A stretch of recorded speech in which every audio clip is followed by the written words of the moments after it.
19. sajandi algul oli Baltiiski port tähtsusetu maakonnalinn, kus oli ligi 500 püsielanikku. Linnaelanikud tegelesid peamiselt kalapüügi ja põllumajandusega. Paljudele andis lisaks kalapüügile tööd ka kala töötlemine. Kindluserajatised lagunesid ning laiad ja sirged linnatänavad rohtusid. Aastatel 1784–87 ehitati sõjaväelinnaku esimese puukiriku kohale uus kirik. Selleks oli arhitekt Johann Kaspar Moori kavandatud paekivist Püha Georgi õigeusu kirik. Kiriku arhitektuur meenutab pigem luterlikku kui vene õigeusu kirikut.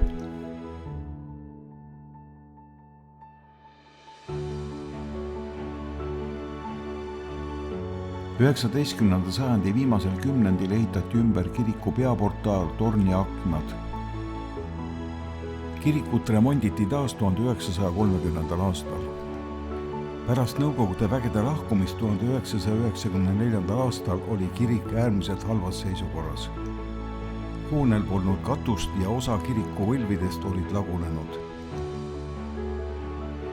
2 aastat hiljem ehitati kirikule katus, taastati lagunenud võlvid ja paigaldati uued aknad.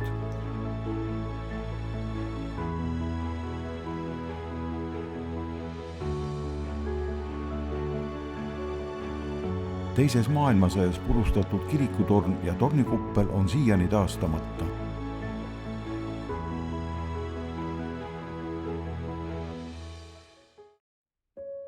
Lahepere lahe ääres asuv Leetse oli 19. sajandil Peterburi aadlike seas populaarne suvituskoht.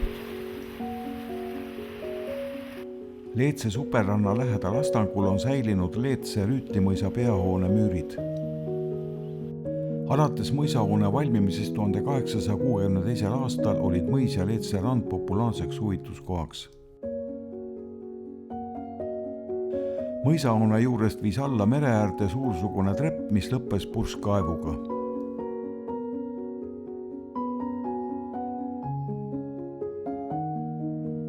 Härrasrahvas suvitajad teenindas 10 mõisateenindajat.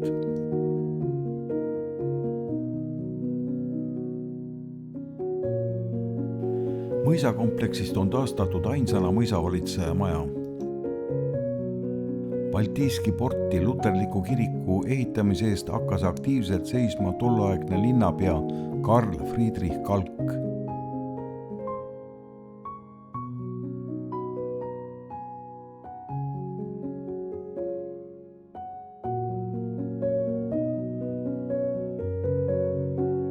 Luterlaste Nikolai kirik Paldiskis valmis lõpuks 1842. aastal. Kirik on 4-kandilise torni ja poolümarate akendega madal klassitsistlik hoone.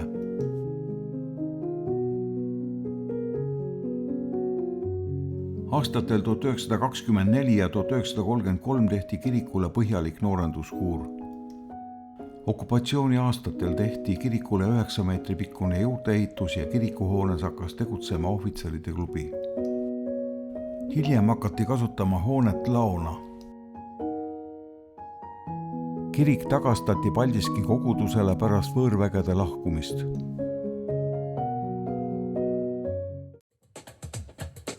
Esimese raudtee ehitamine Eestis andis Baltiiski portile teise hingamise. 1870. aastal valminud Balti raudtee hakkas ühendama Eestit Peterburi ja Venemaa sisekubermangudega. Raudteejaama ehitati Vaksalihoone, vedurite depoo, veetorn, raudteetööliste elamu ja vedurite pöördring.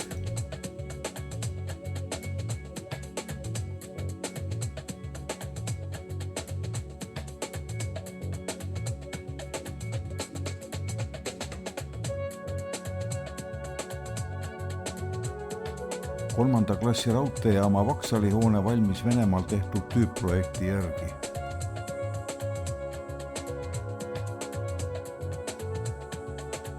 Raudteejaamas oli tol ajal kokku 3,5 kilomeetrit jaama ning haruteid, millest üks viis sadamasse.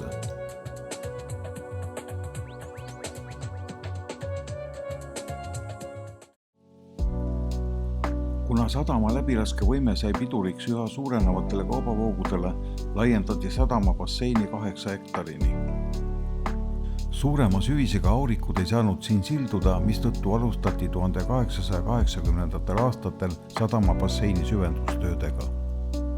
1880. aastal remonditi sadama läänepoolsed kaid ja suurendati selle laiust. Tulepaagid sadama basseini suudmesse paigaldati 1884. aastal. Sadamasse rajati merepäästejaam ja see mehitati kohalike vabatahtlikega.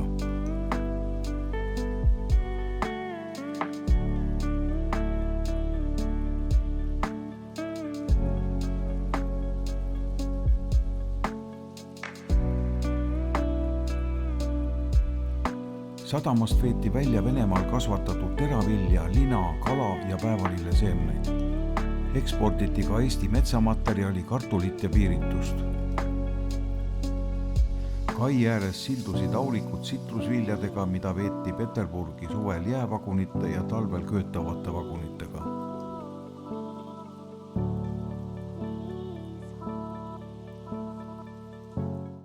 – 1881. aastal oli Baltiiski pordis 100 elamut rohkem kui 800 linnaelanikuga.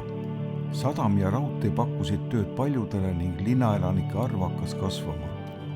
19. sajandi teisel poolel elas Baltiiski pordis eestlasi, venelasi, sakslasi ja rootslasi. Linnas kerkis mitmeid suuri paekivist avalikke hooneid. Linnavalitsus ja kool tegutsesid linna vanemates majades.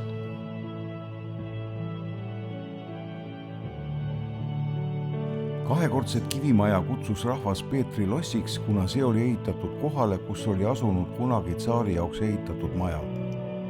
Georgi tänaval asunud kivimajas töötas pagariäri. Tolleaegse linnapea Nikolai Tjomini järjekindla tegutsemise tulemusel avati linnas 1876. aastal merekool, kus hakati ette valmistama rannasõidu tüürimehi.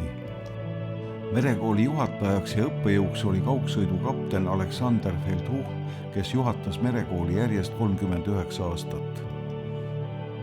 1904. aastal valmis riigi toetusel merekooli uus paekivist hoone, kus koolitati purjelaevade kaptenid kuni 1915. aastani.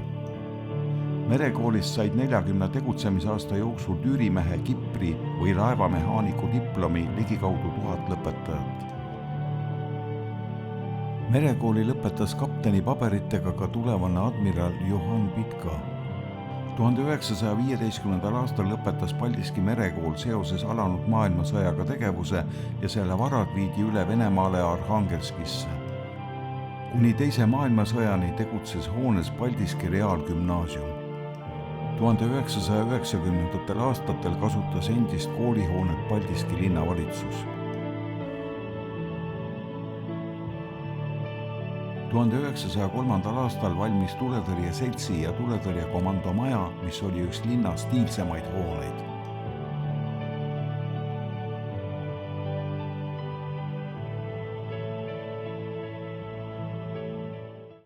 –19. sajandi lõpul hakati ehitama linna ka laastkatusega puitmaju.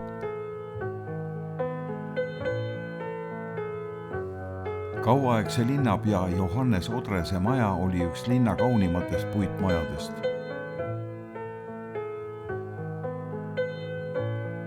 Linnas tegutsesid mitmed toiduainete ja tööstuskaupade kauplused. Kaupluse ruumid olid enamasti selle omaniku elumaja esimesel korrusel.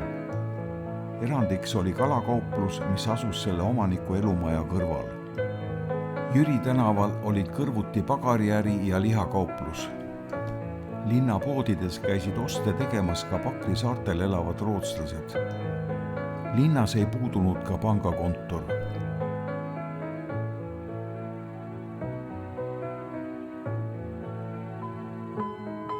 Baltiiski portis puudusid vesivarustus ja kanalisatsioon, mistõttu võtsid linnaelanikud, kel endal kaevu polnud, vett avalikest kaevumajadest.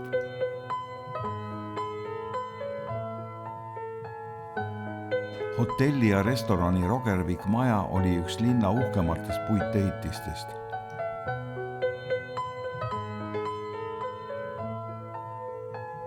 algselt oli ehitatud maja perekond Uhli elamuks. Hotelli tarvis ehitati sellele hiljem juurde tubadega majatiib.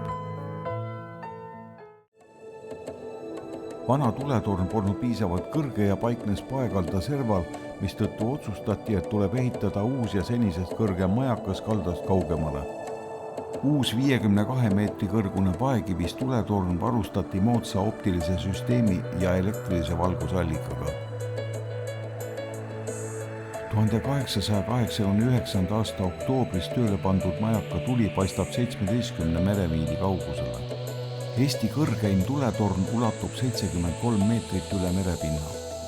Koos uue majakaga seisis kaldaserval täispikkuses mõnda aega ka vana tuletorn. Tuletorni läheduses panga serval asusid meresidekeskuse hooned, raadiosidemastid ja ilmajaam. Laevadega sidepidamiseks ehitati tuletorni juurde 19. sajandi lõpuaastatel meresidekeskuse torniga hoone ja 2 raadiomasti. Vakkerorti nime kandev ilmajaam asus meresidekeskuse kõrval.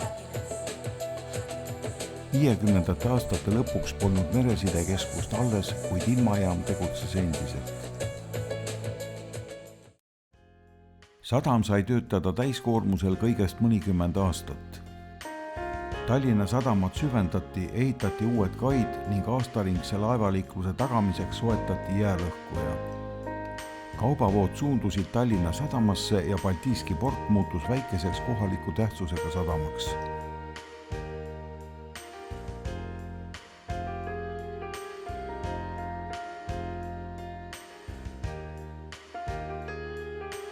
Pärast seda, kui Tallinna sadam hakkas tänu jäämurdjatele tööle aastaringselt, külastasid Baltiiski porti vähesed kaubalaevad. Linnaelanikud tegelesid peamiselt kalapüügi ja põllumajandusega ning töötasid sadamas ja raudteel. Hoogu sai juurde küttepuude tegemine ja halulaevadega Tallinnasse vedamine.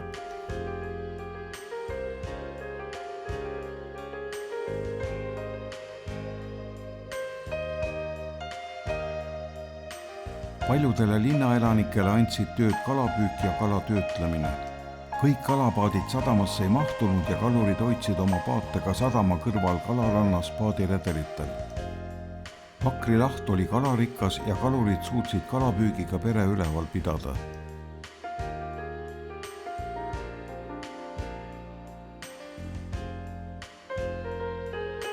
Eesti kunsti suurkuju skulptor Amandus Adamson sündis Pakri poolsaare pankrannikul Uuga talus.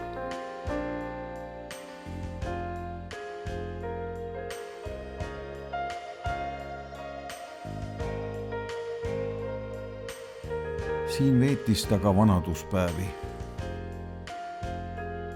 Tema kuulsaim monumentaalskulptuur Eestis on mälestusmärk Russalka Tallinnas Kadriorus.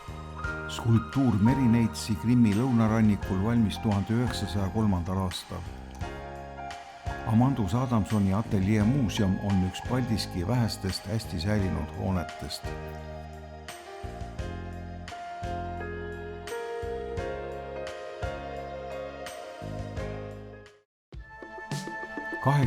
juulil 1912. aastal leidis Baltiiski portis aset Vene keisri Nikolai II ja Saksa keisri Wilhelm II kohtumine.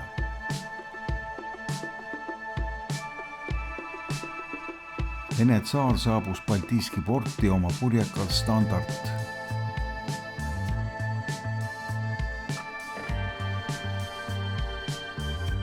Linn oli kõrgete külaliste vastuvõtuks valmis. Keisrit toodi laevadel paatidega sadama kaile, mis oli kaunistatud lippude, lintide ja lillevanikutega.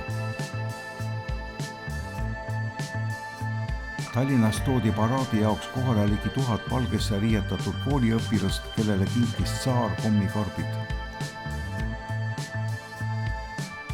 Pidulik paraad kestis kokku 1,5 tundi.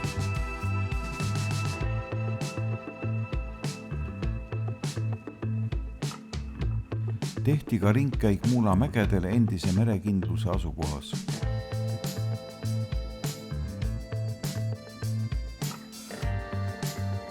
tsaari purjekal lõunastati ja arutati poliitilist olukorda Euroopas.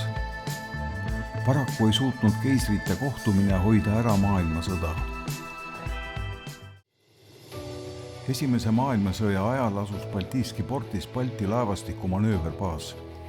Sadamareidil hakkasid käima tormivarjus Vene sõjalaevad, mis pidasid valveteenistust Soome lahel. Sadamareidil ja Pakri lahel seisis pikka aega lahinguvalmis laevastik. Ühel septembri ööl äratasid linnaelanike pommiplahvatused. Linna kohal tiirutas sakslaste Zeppelin. Dirižaablilt visati alla 10 süütepommi ja 10 50-kilost pommi. Vaatamata sellele, et pommitamisest jäid maapinda 2 meetri sügavused pommilehtrid, ei saanud linnaelanikud ja hooned kannatada. 1916. aasta novembri ööl saabusid Pakri lahele 3 Saksa torpeedopaati.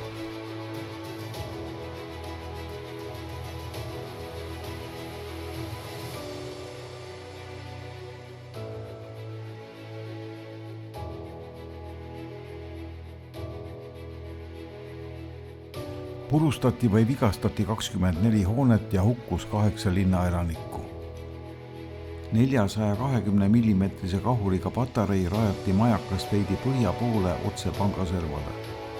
Pakri neemel on säilinud Esimese maailmasõja ajal rajatud ja Teise maailmasõja ajal õhitud kahuripatareide vundamentide jäänused.